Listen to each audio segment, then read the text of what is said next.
இன்னைக்கு ஒரு variety rice பண்ண போறேன். குக்கத் கோமாளில இன்னைக்கு பண்ண பிரிஞ்சி ரைஸ் தான் பண்ணியிருக்கேன். ரொம்ப சிம்பிளா ஈஸியாவே பண்ணலாம்.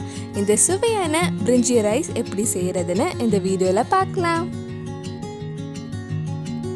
ஃபர்ஸ்ட் ஒரு குக்கர்ல 2 டேபிள் ஸ்பூன் நெய், 2 டேபிள் ஸ்பூன் கிட்ட எண்ணெய் ஆட் பண்ணியிருக்கேன்.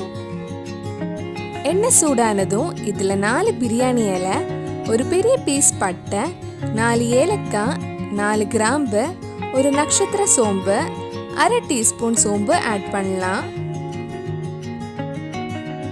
இதெல்லாம் சேர்த்து ஒரு நிமிஷம் கிட்ட வதக்கலாம்.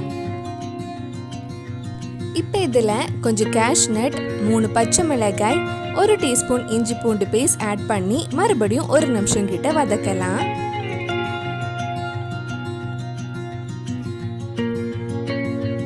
இது வதங்கினதும் மெல்லிசா நீளமா கட் பண்ண 2 பெரிய வெங்காயம் சேர்த்து வதக்க போறேன்.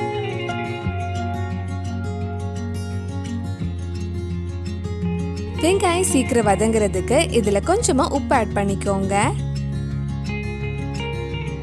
வெங்காயம் நல்லா வதங்கி நல்ல கோல்டன் பிரவுன் கலர் ஆக வேண்டாம். வெங்காயம் வதங்கி நல்லா வெந்து சாஃப்ட் ஆனாலே போதும். வெங்காயம் வதங்கினதும் இதுல 1 டீஸ்பூன் மிளகாய் பொடி ஆட் பண்றேன். அந்த மிளகாய் பொடி பச்சை வாசனை போற வரைக்கும் கொஞ்சம் நேரம் வதக்கலாம்.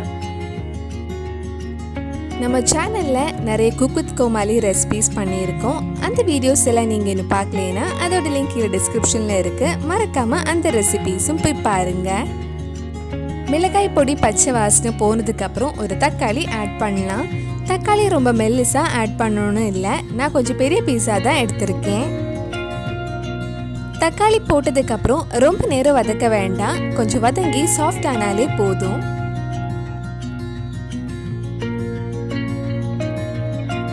தக்காளி வெந்து கொஞ்சம் சாஃப்ட் ஆயிருக்கு.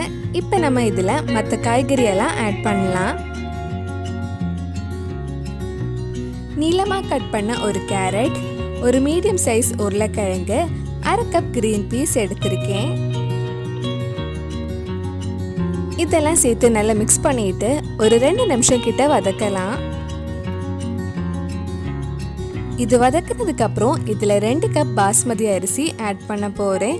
பாஸ்மதி அரிசி நல்லா வாஷ் பண்ணதுக்கு அப்புறம் தண்ணியில 30 நிமிஷம் ஊற வச்சிருந்தேன். அரிசி போட்டதுக்கு அப்புறம் ஒரு வாட்டி நல்லா மிக்ஸ் பண்ணிக்கோங்க. மிக்ஸ் பண்ணதுக்கு அப்புறம் நம்ம தேங்காய் பாலும் தண்ணி ஊற்றி வேக வைக்கலாம். நான் 2 கப் பாஸ்மதி அரிசிக்கு 1 கப் தேங்காய் பால், 2 கப் தண்ணி ஆட் பண்றேன்.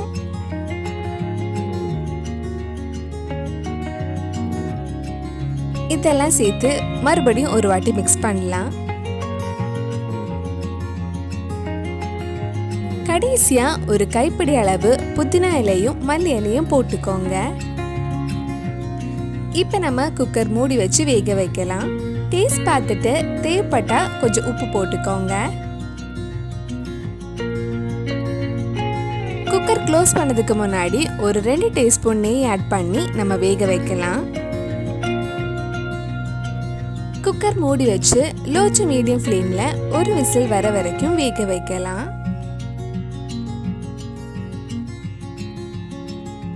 இது வேகிறதுக்குள்ள நம்ம கொஞ்சம் பிரெட் ஃப்ரை பண்ணி எடுக்கலாம். நான் 5 பிரெட் கியூப் ஷேப்ல கட் பண்ணி வச்சிருக்கேன். எண்ணெய் சூடானதும் நம்ம பிரெட் கொஞ்சம் கொஞ்சமா ஃப்ரை பண்ணி எடுக்கலாம்.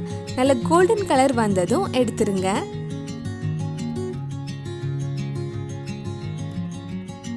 இந்த மாதிரி பிரெட் ஃப்ரை ஆனதும் எடுத்துடலாம்.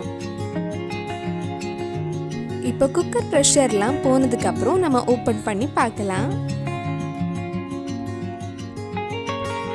அரிசி நல்லா வெந்திருக்கு. ரொம்ப நேரம் கிண்ட வேண்டாம். ரொம்ப கிண்டினா அரிசி குழஞ்சு போயிடும். இதில் நம்ம ஃப்ரை பண்ணி வச்சிருக்கிற பிரெட் போட்டு லைட்டாக கொஞ்சம் மிக்ஸ் பண்ணால் நம்ம சுவையான பிரிஞ்சி ரைஸ் ரெடி ஆகிடும்.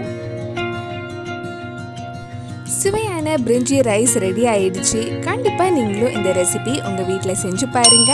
பிடிச்சிருந்தா இந்த வீடியோவை லைக் பண்ணுங்க, உங்கள் ஃப்ரெண்ட்ஸ் அண்ட் ஃபேமிலிக்கு ஷேர் பண்ணுங்க. வேறு என்னெல்லாம் குக்குத் கோமாளி ரெசிபி நம்ம சேனலில் ட்ரை பண்ணலான்னு கீழே கமெண்ட் பாக்ஸில் சொல்லுங்க. நீங்கள் இன்னும் என்னோட சேனலை சப்ஸ்கிரைப் பண்ணலைன்னா மறக்காமல் சேனலையும் சப்ஸ்கிரைப் பண்ணுங்க. கூடவே அந்த பெல் ஐக்கனையும் ப்ரெஸ் பண்ணால் நான் புது வீடியோ போட்ட உடனே உங்கள் ஃபோனுக்கு நோட்டிஃபிகேஷன் வந்துடும்.